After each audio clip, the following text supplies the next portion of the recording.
भगवत चरणानुरागी भगवत भक्त वृंद, सभी श्रेष्ठ जन, विद्वत जन, सभी के श्री चरणों में बारंबार नमस्कार प्रणाम। हम सब ने श्रवण किया महाराज अम्बरीश कितने भगवत पारायण भगवत भक्त हैं। सवय मन कृष्ण पदारविंदयोः, जिनका मन भगवान के श्री चरणों में ही लगा रहता है, भगवत भक्ति में ही जिनका मन लगा हुआ रहता है, ऐसे परम भागवत श्री अम्बरीश जी महाराज। दुर्वासा जी ने उनको कितना कष्ट देना चाहा, किंतु कहा जाता है जाको राखे साइया, मार सके नहीं कोई, बाल न बांका कर सके जो जग बैरी होई। जिसको भगवान ने स्वयं रक्षा प्रदान की, उसका कोई क्या कर सकता है। जब जान के नाथ सहाय करे, कौन बिगाड़ सके रे तेरो। जब भगवान श्री जानकी नाथ ने ही रक्षा का भार ले लिया हो, उसका कोई क्या कर सकता है। तो ये भगवान की महिमा है, भगवत भक्तों की महिमा है। सुदर्शन भगवान ने महाराज अम्बरीश को बचाया है और दुर्वासा जी को अत्यंत पीड़ा दी है। जब भी कोई भगवान के भक्तों को परेशान करता है, दुखी करता है, तो उसको उसका दंड अवश्य मिलता है। इसीलिए कदापि भगवान के भक्तों को नहीं परेशान करना चाहिए। जो हमारे आत्मा को अच्छा ना लगे, वह किसी के साथ नहीं करना चाहिए। परेशान न समाचरे, जो हमारे आत्मा के विपरीत हो, जो हमें अच्छा ना लगे, तो किसी को नहीं करना चाहिए। भगवान की कितनी कृपा है कि अम्बरीश जी महाराज सतत भगवान का ध्यान ही करते हैं, भगवान का भजन करते हैं, भगवान में मन लगाए रहते हैं।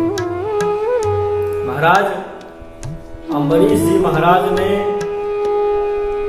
भगवान के अलावा और किसी को नहीं चाहा। उनके यश और प्रताप त्रैलोक्य में सब गाते थे कि परम भक्त भागवत श्री अम्बरीश जी महाराज। महाराज उनके यश गाथा को सुन करके मिथिला की राजकुमारी, उनके मन में बहुत ही आह्लाद हुआ कि काश हमारे पतिदेव अम्बरीश जी महाराज होते, और मन में बहुत उत्कंठा जगी कि मेरा विवाह हो तो अम्बरीश जी महाराज से हो। अक्सर कन्या कभी भी अपने माता पिता को या किसी को यह नहीं बताते कि वह किससे विवाह करना चाहती है। यदि बताती भी है तो माता से बताती है, पिता से तो भूल के भी नहीं बताती है। किंतु अम्बरीश जी से इतना उनको विवाह करने की उत्कंठा जगी कि वह माता पिता और सबको बता दिए। पिता भी प्रसन्न हो गए कि हमारी पुत्री ने सही वर को चुना है। क्यों? क्योंकि वह भगवत भक्त हैं। स्वार्थ और परमार्थ दोनों की सिद्धि होगी। स्वार्थ की सिद्धि इसलिए होगी कि वह कोई साधारण मनुष्य नहीं, वह चक्रवर्ती सम्राट महाराजाधिराज है। और परमार्थ की सिद्धि इसलिए होगी कि वह कोई साधारण मनुष्य नहीं, वह भगवान की परम लाडले दुलारे प्यारे भक्त हैं। यह महाराज मिथिला नरेश ने विचार किया और अपनी पुत्री का विवाह करने हेतु एक ब्राह्मण को संदेश लेकर के भेजा है। पूर्व काल में ब्राह्मण ही संदेश लेकर के जाते थे। ब्राह्मण संदेश लेकर के गए, महाराज अम्बरीश को बताया। महाराज अम्बरीश ने कहा कि मेरी 100 रानियां हैं, लेकिन मैं किसी के पास नहीं जाता। मुझे भगवान की सेवा से, भगवान के भक्ति से, भगवान के भजन से समय ही नहीं मिलता कि मैं और रानियों के पास जाऊं। मैं और विवाह करके क्या करूंगा? मैं उनको तनिक भी समय नहीं दे पाऊंगा, तो मेरा विवाह करना तो व्यर्थ है। अम्बरीश जी महाराज ने मना करके भेज दिया। ब्राह्मण आए और ब्राह्मण ने महाराज मिथिला नरेश से कहा कि महाराज अम्बरीश जी ने ऐसा ऐसा कहा है। और राजकुमारी ने जब सुना तो राजकुमारी और प्रसन्न हो गई कि वह तो परम भगवत भक्त हैं। राजकुमारी ने कहा कि महाराज से जाकर पुनः कह दो अगर आप विवाह नहीं करेंगे तो राजकुमारी अपना प्राण त्याग देगी। महाराज अम्बरीश के पास ब्राह्मण तत्काल गए हैं और यह सब सुनाया है। और महाराज अम्बरीश ने मन में विचार किया कि भगवान की यही इच्छा है और यदि भगवान की इच्छा है तो हम उस इच्छा को टाल नहीं सकते। और अम्बरीश जी महाराज ने हाँ कह करके और अपना तलवार दे करके भेज दिया ब्राह्मण को। ब्राह्मण से कहा है कि हम कह देना राजकुमारी से कि यह इसी से विवाह कर ले और इससे विवाह करने से मेरा विवाह स्वीकार हो जाएगा, मेरी रानी बन जाएंगी वो। और वह तलवार लेकर के ब्राह्मण देवता आए हैं और इधर राजकुमारी ने विवाह संपन्न किया विधि विधान से और ससुराल आई है। महाराज अम्बरीश के चरण छुए हैं। राज्य में सुंदर महल, नया महल महारानी के लिए बना है और नया महल महारानी को प्रदान किया गया। इधर महाराज अम्बरीश तो भगवान के भक्ति में, भगवान की सेवा में लीन रहते थे, तो वो तो राजपाट से, रानियों से, भोग विलास सभी चीज से उदासीन थे। रानी ने देखा कि भगवान की इतनी पूजा करते हैं अम्बरीश जी, तो रानी छिप करके और वहां भगवान की सारी सेवा कर देती। इधर अम्बरीश जी महाराज जब तक स्नान करके आते देखते अरे सारा सेवा स्वतः हो गया है, किसने आखिर किया। लेकिन जब तक वो किसी सबसे पता करते कोई बता नहीं पाता। एक दिन उनके मन में उत्कंठा लगी कि आज तो जान करके रहूंगा कि यह करता कौन है। अम्बरीश जी महाराज स्नान करने जाते थे, सारे बाजे गाजे के साथ जाते थे। तो उस दिन क्या हुआ कि अम्बरीश जी महाराज गए और छिप करके वहां से और देखने के लिए महल में चले आए। महल में छिप गए और देखा कि रानी ने विधि विधान से और बहुत ही अच्छे से सेवा रानी ही करती है और रानी कर रही थी। उनके सेवा को देख करके अम्बरीश जी महाराज प्रसन्न हो गए और अम्बरीश जी महाराज ने कहा कि तो रानी जी आप ही यह करती हो, मैं सोचता था कि यह सेवा कौन करता है, मैं इसी देखने की इच्छा से आज मैं स्नान करने नहीं गया। अब महारानी को देखा तो मन में बहुत प्रसन्नता हुई। महारानी से कहा महारानी तुम क्यों नहीं अपने महल में भगवान को पधराती हो। महाराज अम्बरीश ने उनके भी महल में भगवान को रख दिया और उनसे कहा कि आप स्वयं सेवा पूजा किया करें और आप भगवान को यथाविधि पूजन करके भगवान की सेवा किया करें। महारानी भगवान की यथाविधि पूजन सेवा करने लगी। महाराज इतना भोग लगाती कि सारे नगर के लोग खा करके तृप्त हो जाते, किसी की आंख चूल्हा नहीं जलता, सब के सब प्रसाद पा करके प्रसन्न हो जाते थे। अब तो सारे नगर में यही चर्चा चलने लगी कि महारानी की कृपा से सब के सब बहुत अच्छा 56 प्रकार का भोजन नित्य करते हैं। महाराज ने भी सुना, महाराज बड़े प्रसन्न होते थे।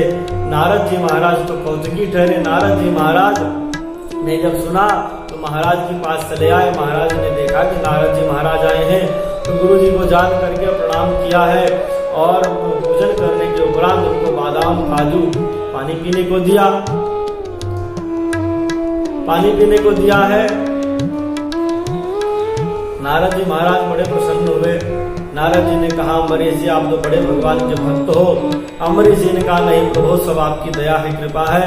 और नारद जी ने कहा कि आजकल आपकी रानी की बड़ी प्रशंसा सुन रहे हैं।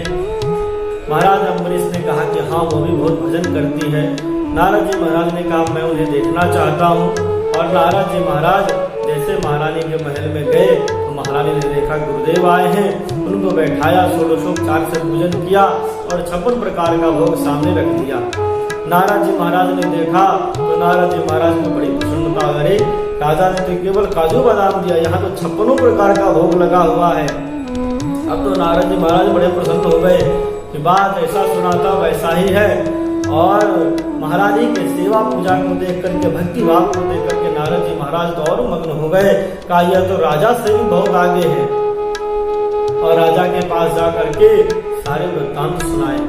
अब तो राजा के भी मन में उनके दर्शन की इच्छा हो गई, उनसे मिलने की उत्कंठा हो गई। और रानी से मिलने के लिए वह उनके महल में गए और महल में जाने से पहले द्वारपाल जैसे कहने वाले थे कि महाराज पधार रहे हैं, महाराज ने हाथ इशारा देकर के रोक दिया कि कुछ मत बोलो। और महाराज चुपचाप महल में गए। महल में देखा तो महारानी तो भगवान वीणा लेकर के भगवान का कीर्तन कर रहे थे, मग्न होकर के भगवान का भजन कर रही थी, भगवान का सुमिरन कर रही थी और उनका सुध बुध सब खो गया था। वह तो भगवान में पूर्ण रूप से मन लगाई हुई थी, मग्न थी। महाराज उनको देखते रहे, काफी समय बीत गया। बहुत समय बीत जाने के बाद जब उनकी चेतना आई तो महाराज ने थोड़ा खटखटाया। खटखटाने के बाद रानी को पूर्ण रूप से चेतना आया। रानी ने तत्क्षण महाराज को आसन पर बैठाया है। गुरु और भगवान जान करके, पति परमेश्वर जान करके उनको बैठाया है। भगवान के अंश है, इसलिए वह ईश्वर है, पति परमेश्वर है और पति है इसलिए स्वामी है और उन्होंने सेवा पूजा का उपदेश दिया है, इसलिए वह गुरु तुल्य भी, इसलिए उनका पूर्ण रूप से पूजन किया है और जथा जैसा सुना था वैसा ही देखा। महाराज बहुत प्रसन्न हो गए। महारानी के पास नित्य आया करते थे। इधर सभी रानियों को सूचना मिली कि अरे महाराज तो हम सबके पास कभी नहीं आते और उस रानी के पास तो बार बार नित्य प्रति जाते हैं, आखिर हम लोग को क्या करना चाहिए। सबने विचार किया और सबने कहा कि जिस प्रकार से वह रानी भगवान का पूजन करके महाराज को प्रसन्न कर ली, हम लोग भी भगवान का पूजन करेंगे। और सभी रानियां भगवान का यथाविधि पूजन करने लगी। महाराज को पता चला तो महाराज सबके यहाँ जाते, सबके भक्ति भाव को देख करके महाराज बड़े प्रसन्न होते। इधर जब प्रजा को पता चला तो प्रजा ने भी भगवान की पूजन आराधन शुरू कर दिया और सब के सब भगवान का पूजन करने लग गए। सब के सब भगवान का ध्यान करने लग गए। सब सारी प्रजा ऐसा लग रहा था मानो भक्ति ने अयोध्या में भक्ति का साम्राज्य हो गया। उस अवध में सब के सब भगवत पारायण हो गए। इस प्रकार भगवान की सेवा पूजा को देख करके सब के सब प्रसन्न रहते। भक्ति का साम्राज्य था श्रीवध में, सब के सब प्रसन्न रहते, सबके ऊपर भगवान की कृपा होती। ऐसे महाराज अम्बरीश की गाथा है। महाराज अम्बरीश परम दयालु, परम भगवत भक्त थे। सज्जनों, यथामति हमने परम भागवत श्री अम्बरीश जी महाराज की कथा को संक्षेप में क्यों उदाहरण के साथ कथा थी, किंतु हमने उस उदाहरण को न लेते हुए केवल सार ग्रहण किया और आप सबके समक्ष रखा हूँ। इस बालक से जो त्रुटि हो जाए उस त्रुटि को क्षमा करके आप सब अवश्य श्रवण करें। भगवान की भक्ति बड़ी सुखदायी है। अगर भगवान की भक्ति के शरण में चले गए तो यह निश्चित है कि इसको कोई कुछ नहीं कर सकता। तो यह संतुष्ट भगवान याति निज बृहस्पति, किसी जाति का हो, किसी वर्ण का हो, उसको कभी क्षति नहीं पहुंच सकती। यह भगवान की भक्ति में शक्ति है। वीडियो विस्तार न हो, बड़ा न हो, इस कारण से हम संक्षेप में बनाते हैं और ज्यादा से ज्यादा आप सब श्रवण करें, यह हमारी अभिलाषा होती है। इसीलिए कम समय में ज्यादा चीज सुनना और यह बहुत बड़ी बात है। जो भी त्रुट रहे उसको क्षमा कर दें। फिर एक नए भगवान के भक्तों की कथा, भगवत कथा के साथ हम आपके सामने उपस्थित होंगे। तब तक के लिए जय श्री राम, जय श्रीमन नारायण, जय श्री कृष्णा।